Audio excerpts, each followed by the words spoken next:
carried away by the wind that whispered secrets through the barbed wire.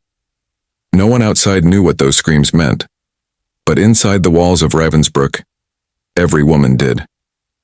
It was not just a prison. It was a carefully engineered nightmare, a place where humanity was peeled away layer by layer until only fear remained. When the sun rose each morning, its light fell upon thousands of hollow faces. Faces of mothers, daughters, doctors, nurses, students. Women who had once lived ordinary lives, now reduced to numbers sewn onto ragged uniforms. Ravensbrück was where Hitler's vision of domination turned into a personal hell for women.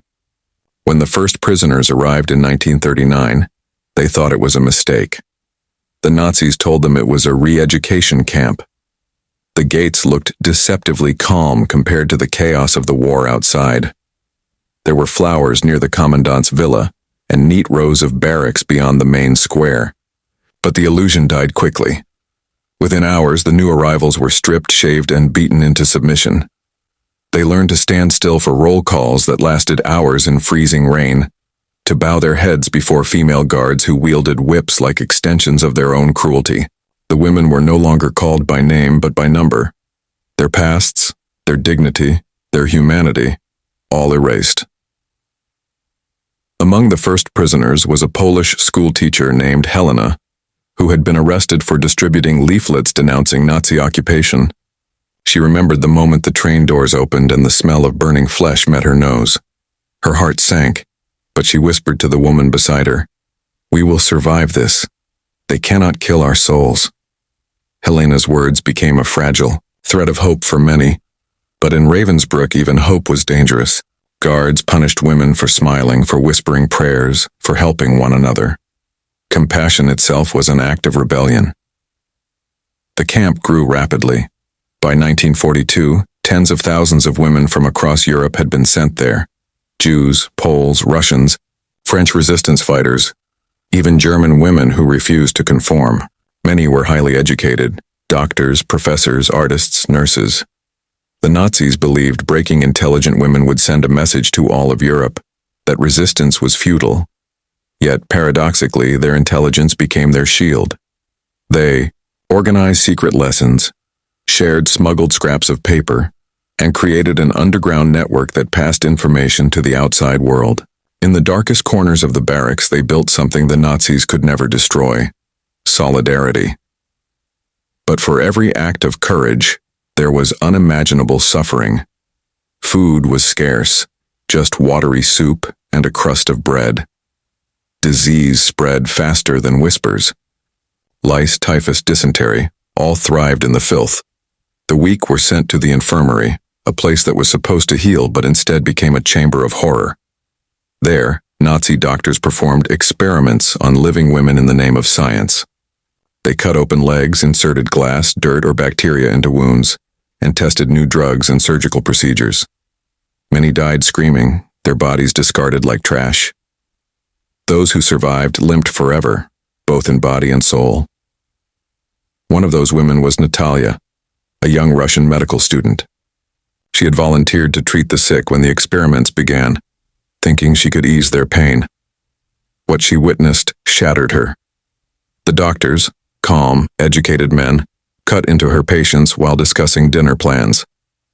When Natalia tried to object, they laughed and said she should be proud to contribute to German medicine. They eventually operated on her too, breaking her bones and stitching her wounds without anesthesia. But Natalia lived, and she remembered every name, every face of the women who didn't. Outside the hospital, daily life was a battle for survival. Every morning began with the shriek of whistles. The women stood in the cold for roll call, sometimes for 6 hours straight. Those who fainted were beaten. Afterward, they marched to the factories, Siemens among others, where they built weapons for the Reich.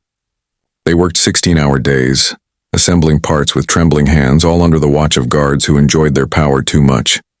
Some guards were worse than men, the female SS overseers. They were known for their brutality, trained to see prisoners as subhuman. Irma Grace, one of the most feared, would make women crawl in mud for amusement. Others unleashed dogs on anyone who disobeyed. The line between humanity and monstrosity blurred in those fields of ash and snow. Yet even in that hell, the women found ways to resist. They stole bits of food, whispered songs from their homelands, and prayed under their breath. They made makeshift dolls out of rags for the few children imprisoned there. In the evenings, when darkness offered temporary safety, they shared stories of the world they'd lost. The scent of bread from a mother's kitchen, the sound of laughter, the warmth of sunlight on free soil. These small memories became their lifeline. Each woman carried a fragment of a vanished world, and together they wove those fragments into a fragile tapestry of hope. Then came 1944, the year the camp's true horror deepened. As the Red Army advanced eastward, the Nazis began covering their tracks. Executions increased. Transports to Auschwitz became more frequent. The air was heavy with the smell of burning. Bodies, documents, evidence. Women who could no longer work were lined up by the ravine. Helena saw friends dragged away, never to return. The guards told them they were being relocated, but everyone knew what that meant. At night, the women heard gunshots and the low rumble of trucks heading toward the crematorium. Still, there were flickers of defiance. The underground resistance inside Ravensbrück began to plan for survival. Secret messages were written in invisible ink, made from onion juice and smuggled out through civilian workers. They hoped someone, somewhere, would tell the world what was happening. Natalia, though weak and scarred, began documenting the Yada experiments in her mind, memorizing every detail to testify later. She often said, "If one of us survives, we must speak for all who cannot." But as winter deepened, survival seemed impossible. Snow covered the camp like a shroud. The women's uniforms offered no warmth. Frostbite gnawed at fingers and toes. Even the guards grew more violent, desperate to maintain control. Rumors spread that the Nazis were planning to kill everyone before the Allies arrived. Fear turned into a silent pact among the prisoners. They would hold on, no matter what, until liberation came. They didn't know when or if it would. One night a blizzard raged outside, and Helena whispered to the women in her barrack, "If we die here, let us die as women, not as shadows." They held hands, singing a broken lullaby from Poland. The melody floated through the cracks in the wooden walls, mingling with the wind and the cries of others. It was a fragile sound, almost drowned by the storm, but it was still human. And in Ravensbrück, that meant victory. As spring approached, faint sounds of artillery could be heard from the distance. Hope flickered again, cautious but alive. The guards were restless. Orders changed daily. Trains stopped coming. The women sensed that the empire of terror was collapsing. But with hope came danger, because the Nazis would not let witnesses live. Ravensbrück was entering its final chapter, one that would test the survivors in ways even the camp itself never had. They did not yet know that freedom was only weeks away, or that before it came, the worst horror was still to unfold. When the thaw of spring finally came to Ravensbrück in 1945, the air carried a strange mix of scents: mud, smoke, and death. The snow melted into puddles streaked with ash, and the chimneys of the crematorium still smoked faintly against the pale sky. Rumors drifted through the camp like ghosts. The Red Army was advancing. The Reich was collapsing. Liberation might be near, yet no one dared to believe it completely, for too many times before hope had been a cruel joke. The women had learned that in Ravensbrück, hope could be as dangerous as defiance. Helena woke one morning to the sound of boots thudding past her barracks. She pressed her face against the wall's gap and saw a convoy of SS officers loading documents into trucks. Some burned papers in metal drums. Others packed crates with frantic speed. The commandant barked orders with a voice that trembled, not with rage this time, but fear. It was the first time Helena had ever seen fear on their faces. The mighty machine of terror was crumbling, and the cracks were beginning to show. Still, for the women inside, the nightmare had not ended. Every day new prisoners arrived, thin as skeletons dragged from other camps that the Nazis were evacuating. Ravensbrück, already overcrowded, became a sea of misery. Over 40,000 women now fought for space, for breath, for life. Natalia, limping from her injuries, still worked in the infirmary. She could barely stand, yet she refused to stop tending to the dying. The so-called hospital was now a warehouse of corpses. There were no medicines, no bandages, just straw, blood, and whispers of prayers. She looked at the faces around her, hollowed out but still somehow luminous. "Hold on," she would say to them even when she wasn't sure she could believe it herself. "Hold on a little longer. They can't keep this forever." Her words became a chant among the women. Hold on a little longer. Just a little longer. Then came the orders that froze every heart in the camp. The guards began calling names for transport. No one knew where it led, but the women understood. It was a death march. The Nazis planned to evacuate the camp, forcing thousands to march westward away from the approaching Soviets. Anyone who fell behind would be shot. The women clung to one another, their eyes empty but determined. They had survived starvation, beatings, and experiments. Now they would survive this, too, or die trying.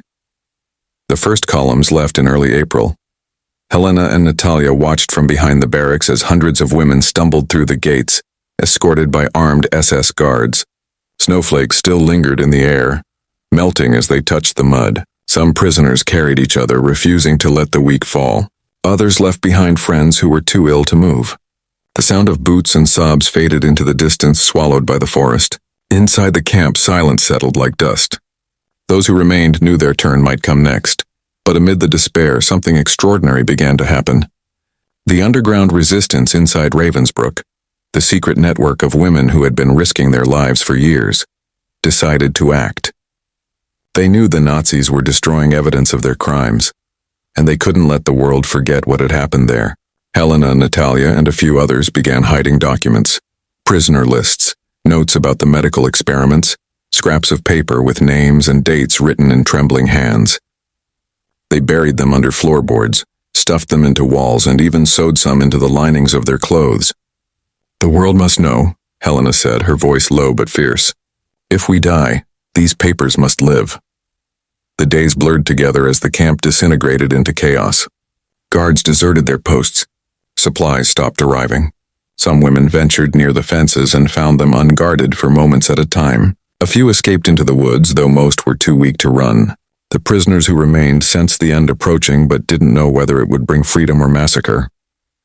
The sound of artillery grew louder each night, the ground trembling like the heartbeat of something vast and inevitable. Even the guards couldn't hide their panic anymore. The once terrifying women who barked orders now avoided eye contact, their authority cracking under the weight of fear. One evening, as dusk fell like a veil over the camp, Helena heard a new sound. The distant hum of engines that did not belong to the SS. The sky glowed faintly to the east.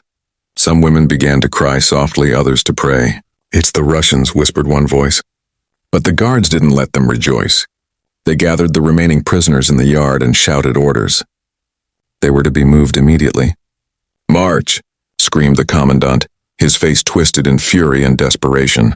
The women obeyed, too exhausted to resist. They shuffled out through the gates that had held them captive for years, stepping into the forest under the watchful eyes of soldiers whose hands shook as they gripped their rifles. The march was a nightmare that rivaled the camp itself. Hundreds of women stumbled through mud and snow, barefoot, their bones pressing against skin. Those who collapsed were shot or left to die. Helena clung to Natalia's arm, half carrying her friend as they stumbled forward. The night was full of whispers, the moans of the dying, the distant rumble of tanks. "We're close," Natalia gasped between breaths. "I can feel it." Helena didn't answer. Her throat was dry, her body numb. But somewhere deep inside, a flicker of hope refused to die. Then one morning they woke to silence. The guards were gone. Their guns, their dogs, their orders all vanished into the mist. The women stood in disbelief, too afraid to move at first. Could it be a trick? Slowly, a few stepped forward, then more. When they reached a clearing, they saw soldiers approaching, not in gray uniforms, but in the olive green of the Red Army. Liberation had come at last. Some women fell to their knees, weeping. Others simply stared, unable to comprehend what freedom meant anymore. The Soviet soldiers looked around in horror at the skeletal figures before them. They shared food, blankets, words of comfort in languages the women barely understood. For the survivors, the war was over. But the memories of Ravensbrück would never leave. Freedom was both a blessing and a wound. Helena was among those taken to a nearby town for medical care. When she saw her reflection for the first time in months, she didn't recognize herself. Her hair was white from malnutrition, her eyes sunken. She wept. Not for her appearance, but for the countless faces she would never see again.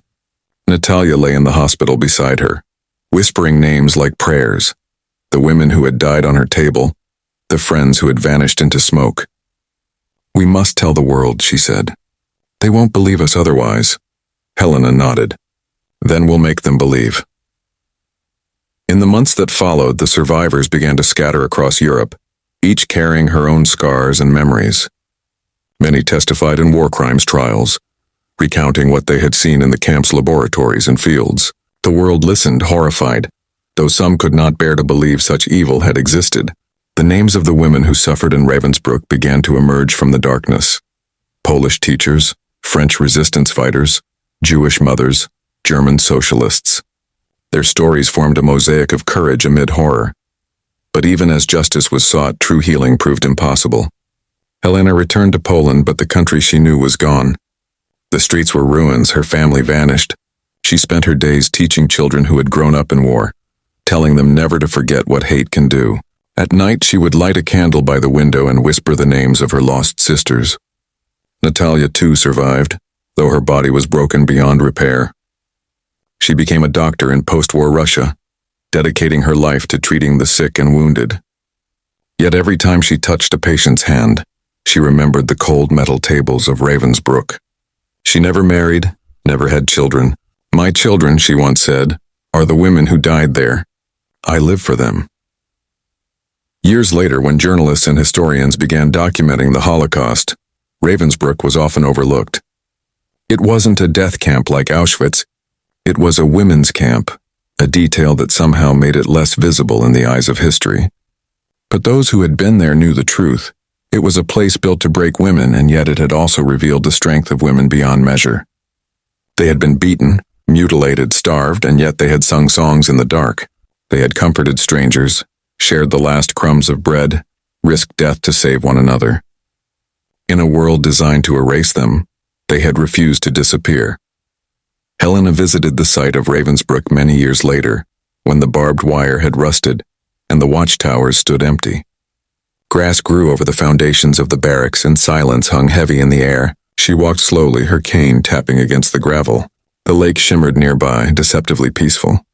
She could almost hear the echoes of voices, the laughter of girls before the war, the cries of the dying, the songs whispered in defiance.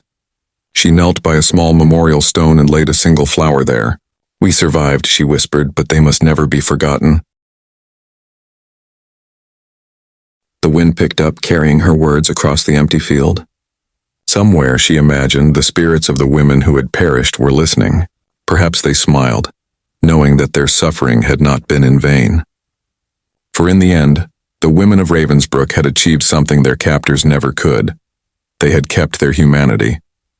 They had proven that even in the heart of darkness, compassion could endure, and though history would take years to remember them, their courage would live forever in every story told, every name spoken, every flame lit in their honor. In the quiet after the storm of war, Helena often thought about the line she had once whispered in the barracks during the blizzard, that they would die as women, not as shadows. Now she understood that they had not died as shadows at all. They had become light, the faint, stubborn light that survives even in the darkest corners of human history. Ravensbrück was the hell of women in Hitler's Reich, but it was also the proof that even hell cannot destroy the strength of a human soul that refuses to break.